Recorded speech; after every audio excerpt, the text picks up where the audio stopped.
ce jour si merveilleux qu'on se retrouve ici à Bamako pour la deuxième session du Collège des chefs d'État de la Confédération AES. Je voudrais aussi rendre un hommage appuyé à nos vaillantes forces combattantes qui mènent un travail colossal sur le terrain et qui permettent qu'aujourd'hui nous pouvons nous retrouver ici pour communier au nom de nos populations. Je vais m'excuser encore une fois de plus auprès de ceux que mes mots pourraient vexer, parce que je n'irai pas par le dos de la cuillère. Nous allons nous attaquer encore aux mots qui miment l'Afrique.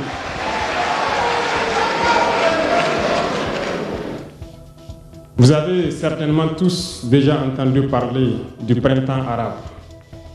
Ce phénomène qui a bouleversé la géopolitique du monde arabe, en commençant par le Maghreb, en Afrique jusqu'en Asie, qui s'est manifesté avec des conséquences souvent désastreuses, des morts et des divisions par endroits, et des bouleversements politiques sans précédent dans d'autres endroits. Et je pense que tous les Africains devraient comprendre qu'est-ce que c'est que ce phénomène, d'où il vient, et qu'est-ce qu'il faut faire pour se prémunir d'un tel phénomène. Malheureusement, nous sommes au regret de constater que certains Africains ne se réveillent pas. Et ce que je vais dire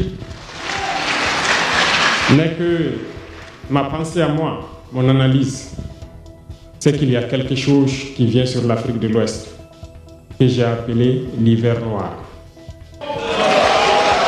L'hiver noir arrive. Il sera un hiver très froid, un hiver sanglant, un hiver meurtrier. Vous allez me poser des questions, pourquoi? Eh bien, en fondant la Confédération de l'AES, nous avons senti ce froid venir. Et tous les jours que Dieu fait, nous nous évertuons à trouver des troncs d'arbres pour allumer un feu qui va réchauffer le cœur des Africains, un feu qui va réchauffer les mentalités et le sang des Africains pour nous unir autour. Nous nous sommes évertués également à faire la chasse aux loups pour essayer d'utiliser leur peau pour faire des manteaux pour nous protéger du froid de l'hiver. Nous nous sommes évertués à construire des montagnes, de grandes montagnes pour briser le vent de l'hiver qui devrait s'abattre sur nos communautés. Malheureusement, force est de constater que certains Noirs sont là tous les jours à arroser nos troncs d'arbres d'eau fraîche pour qu'ils ne puissent pas brûler. Ils se transforment en loups ou font en sorte que nous, chasseurs de loups, nous ne puissions pas surprendre le loup. Lorsque nous voulons construire nos montagnes, ils brisent les cailloux pour que nous ne puissions pas arriver. Pourtant, l'hiver arrive.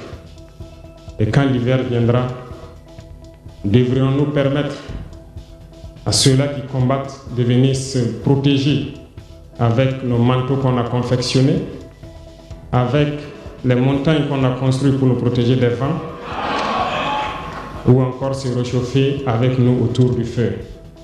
Telle est la question qu'il faut qu'on se pose. Qu'adviendra-t-il donc du panafricanisme quand l'hiver viendra? L'hiver viendra parce que la guerre se transporte en Afrique de l'Ouest. Les impérialistes font tout pour mettre l'Afrique de l'Ouest à feu et à sang. Mais du sommet de l'État jusqu'à certaines populations, soit nous faisons semblant de ne pas voir venir le danger, ou bien nous sommes nous-mêmes complices de ce qui va arriver. Le chaos pourrait s'installer. Je dis bien pourrait s'installer.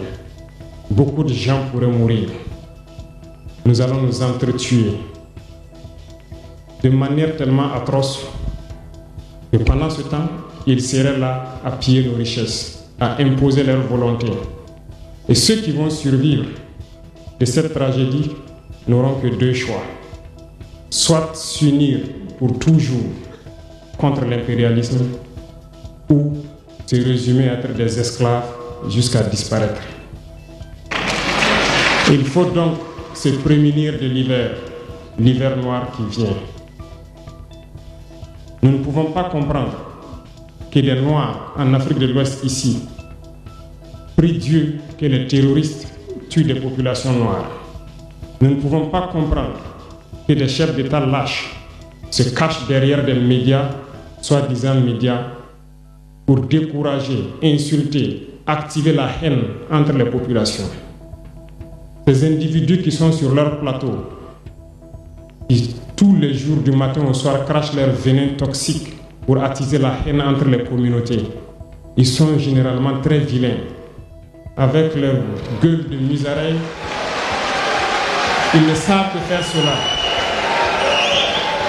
Regardez-les bien. Ils sont là avec des yeux de drosophiles sauvages. Tous les jours, c'est cracher du venin. Ils cherchent à diviser les communautés. Sur les réseaux sociaux, ils sont là et ils sont nombreux. Pourquoi est-ce que nous, Noirs, cherchons à cultiver la haine entre nous? Et par hypocrisie, on se dit frère. Il faut que nous puissions nous dire la vérité de manière très crue, quitte à ce que ça vexe, on va s'excuser, mais il faut que nous nous réveillons. Pourquoi est-ce que le noir est comme ça? Pourquoi est-ce que nous ne pouvons pas voir le danger venir, nous unir et nous prémunir? Pourquoi est-ce qu'il faut que par nos comportements, nous allions affronter ces dangers qui risquent de nous décimer? Mais d'autres ont fermé les oreilles. Ils font semblant de ne pas entendre la politique de l'Autriche. Des peuples se complaisent dans la colonisation. Ils aiment cette domination. À peine s'ils n'appellent pas les impérialistes, venez nous coloniser. Nous aimons être vos esclaves. Nous nous posons souvent des questions lorsqu'on voit les réactions. Ces pseudo-intellectuels décérébrés qui sont là à longueur de journée à entamer des débats en toute indignité, en toute malhonnêteté, comme s'ils ne voient pas la réalité des exemples qui se présentent à nous. Il y a plein d'exemples. Lorsque la démocratie fait certaines choses contraires aux règles même qu'elle s'est fixées, ils ferment les yeux là-dessus. Mais ils sont prompts à nous appeler juntes ou putschistes. Mais soyez sûrs d'une chose, nous sommes unis et nous resterons unis. Et nous devons ouvrir les yeux. L'AES va évoluer. Tout n'est pas forcément rose. Tout ne peut pas aller au rythme que nous souhaitons. Mais nous avançons sereinement et nous allons arriver à notre objectif. Et quand viendra l'hiver, si il faille que nous passions par l'hiver pour être libres, pour être unis, nous prions Dieu qu'il en soit ainsi et qu'il protège nos populations. Sinon, une chose est sûre, l'AES vaincra, l'AES grandira.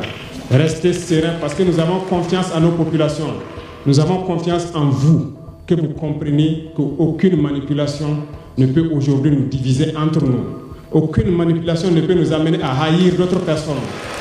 Aucune manipulation ne doit nous amener à riposter d'une manière violente, physique, face à ces individus qui n'ont absolument rien compris. Restez sereins, ne ripostez pas physiquement, nous riposterons par la communication jusqu'à ce qu'ils changent eux-mêmes de mode d'action et nous allons aussi riposter en fonction du mode d'action. Restez sereins, Dieu protégera l'AES. Dieu vous protège tous, toutes les populations de l'AES. Dieu vous accompagne tous dans vos objectifs.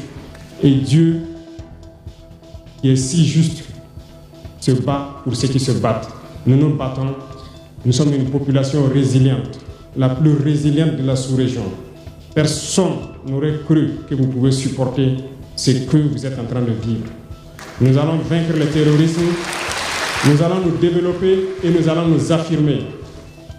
Nous allons avoir notre place dans le concert du monde. Que Dieu bénisse l'AES, que Dieu bénisse notre population résiliente et résistante. Que Dieu nous unisse davantage, la patrie ou la mort.